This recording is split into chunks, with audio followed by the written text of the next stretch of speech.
नमस्कार. आजच्या आपल्या यूट्यूब चॅनलमध्ये सगळ्याचं स्वागत आहे. आजचा जो व्हिडिओ आहे तो शेतकऱ्यासाठी आहे की शेतकरी दादा आणि माझी शेतकरी ताई. तुम्ही आजचा जे व्हिडिओ आहे ते फक्त शेतकऱ्यासाठी आहे की शेतीमधले कामं सुरू झालेली आहेत. पाऊस पडलेला आहे, काही जागी पेरणी झालेली आहे, काही जागी पेरणी व्हायची बाकी आहे. पण त्या पेरणी झाली आणि काही जागची व्हायची बाकी आहे. पण काही दिवसांनच लगेच आपल्या शेतामध्ये म्हणजे तण होईल, गचाटा होईल आणि आपल्याला सावधगिरी बाळगायची आहे. म्हणजे आपल्याला तर काम करणं आहे. आपण शेतकरी कुटुंबात जन्म झाल्यामुळं आपल्याला शेतीत काम करायचं आहे. शेतीत काम न करता बसायचं आहे का घरात? नाही बसायचं आहे. पण सेफ्टी म्हणजे घ्यावयाची, शेतीत काम करताना घ्यावयाची काळजी, की आज पावसाचा दिवस आहे, आज विजा कडकडतात. विजा जर कडकडल्या तर आपल्याला झाडाखाली बसणं धोक्याचं असते. म्हणून काय करायचं आहे माहीत काय शेतकऱ्यांनी, की वातावरण बघून आपल्या जीवाला जरासं सुरक्षित ठिकाणी थांबवायचं आहे आणि वातावरण बघूनच आपण शेतीतलं काम करायचं आहे. आणि इचुकाटा म्हणजे तणकट, आता तुम्हाला मोठ्या मोठ्या लवणीनी काम करावं लागते, पिकात काम करावं लागते, इचुकाटा असते. ज्याला देवतारी त्याला कोण मारी म्हणल्यासारखं देव तारणारा आहे.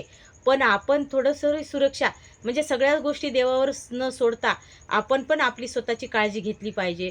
आपण गचाट्याच्या जागी थोडंसं बघून गेलं पाहिजे, खाली बघून काम केलं पाहिजे आणि सगळे म्हणजे थोडीशी काळजी घेणं भाग आहे. शेतकरी हा राजा आहे. शेतकरी सुखी तर सगळी जग सुखी. शेतात पिकलं तरच आपण खाऊ शकतो. कारण आपण काय म्हणतो माहिती आहे का, आपण आज किती जरी महाग झालं तर घरात बसून खाणाऱ्या लोकायला, शहरातल्या लोकायला घेऊन खावं लागते. पण शेतकऱ्याला खूप मेहनत आहे आणि शेतकऱ्याला खूप कष्ट करावे लागतात. मध्ये शेतामध्ये काम करणं म्हणजे सोपं नाही आहे. हो, एवढं चिखलात, पाण्यात, उन्हात, वाऱ्यात, हर एका परिस्थितीमध्ये शेतकऱ्याला पुढं जावं लागते, परिस्थितीला पुढं जावं लागते.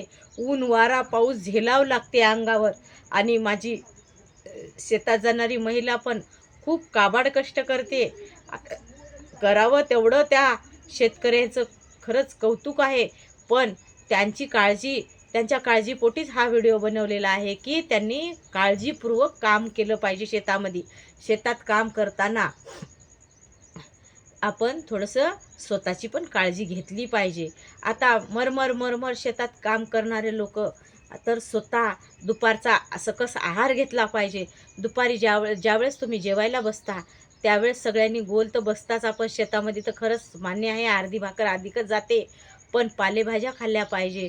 आपल्या शेतीमध्येच पालेभाज्या लावल्या पाहिजे आणि पालेभाज्या, वरण भात, भाजी पोळी. मान्य आहे तुम्हाला काम आहे, तुम्हाला वेळ नसतो, तुम्हाला भाजी पोळी हे करायला वेळ नसतो, भाजी भाकरच घेऊन तुम्ही शेतावर जाता. पण दुपारी जरी वेळ नसेल सकस आहार घेण्यासाठी किंवा सगळं पूर्ण जेवण घेण्यासाठी, तर रात्री तरी आल्यानंतर तुम्ही पोटभर जेवण घेतलं पाहिजे. आणि तुमच्या स्वतःकडं तब्येतीकडं लक्ष दिलं पाहिजे. माझ्या शेतकरी महिलांसाठी पण माझा हा निरोप आहे, हा मेसेज आहे की माझ्या शेतकरी महिलांनी काबाड कष्ट शेतात करू करू स्वतःच्या प्रकृतीवर म्हणजे त्यांनी लक्ष देत नसतात, की त्यांना काय प्रॉब्लेम आहेत, कोणत्या गोष्टीचा प्रॉब्लेम आहे, मासिक धर्माचा प्रॉब्लेम आहे का, कोणता कपडा लाल पांढरा कपडा जाते का, हे पण माझ्या शेतकरी महिलांनी काळजी घेतली पाहिजे. तब्येतीकडे लक्ष दिलं पाहिजे. कुठं गाठ आली का आपण न लाजता न भीता आपण महिला डॉक्टरकडे गेलं पाहिजे. आपल्याला कुठला त्रास झाला आपण लेडीज डॉक्टरला सांगितलं पाहिजे. कारण लाजायचं हे नसते. कारण आपल्याला आज आपण शेतातल्या कामामध्ये एवढे गुरफटून गेलेले आहेत. आता जून महिना लागल्या पेरण्या, मग आता तुम्हाला तर 6 महिने इतकी काबाड कष्ट करावे लागतात की तुम्हाला काही दुखलं सुकलं तरी माझ्या माता भगिनी लपवतात, भीतात, लाजतात. डॉक्टराकडे कसं जायचं, डॉक्टरला कसं सांगायचं.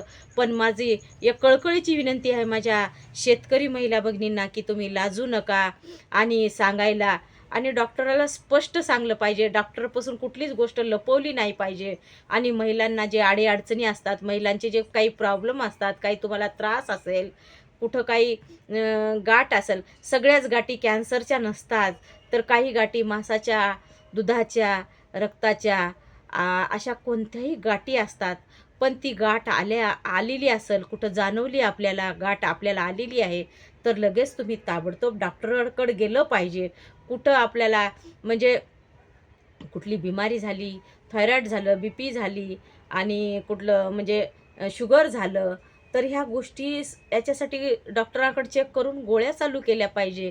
आपण कसं आहे, आपण जर दुर्लक्ष केलं, तर ती बिमारी उग्र रूप घेते आणि नंतर आपल्याला खूप पैसा खर्च करावा लागतो, वेळ खर्च होतो. त्यामुळं काय करायचं आहे, माझ्या शेतकरी महिला भगिनींनी पण स्वतःच्या तब्येतीची काळजी घ्यायची आहे आणि शेतात जाताना मात्र खबरदारी घ्यायची आहे आणि खबरदारी घेऊन आपण कष्ट करायचे आहेत. नमस्कार शेतकरी माझ्या महिला भगिनींना. आणि आपण ह्या चॅनलवर नवीन असाल किंवा माझ्या शेतकरी गुरुबंधू म्हणजे शेतकरी माझे बंधू भगिनी असतील, तर त्यांना हा व्हिडिओ जास्तीत जास्त शेअर करा खेड्यातल्या. कारण शेतीत काम करणाऱ्या माझ्या महिला आणि माझे बंधू यांच्यापर्यंत हा व्हिडिओ जाऊ द्या आणि लाईक करा, शेअर करा आणि जास्तीत जास्त सगळेजण ह्या यूट्यूब चॅनलला पाहत जा. नमस्कार.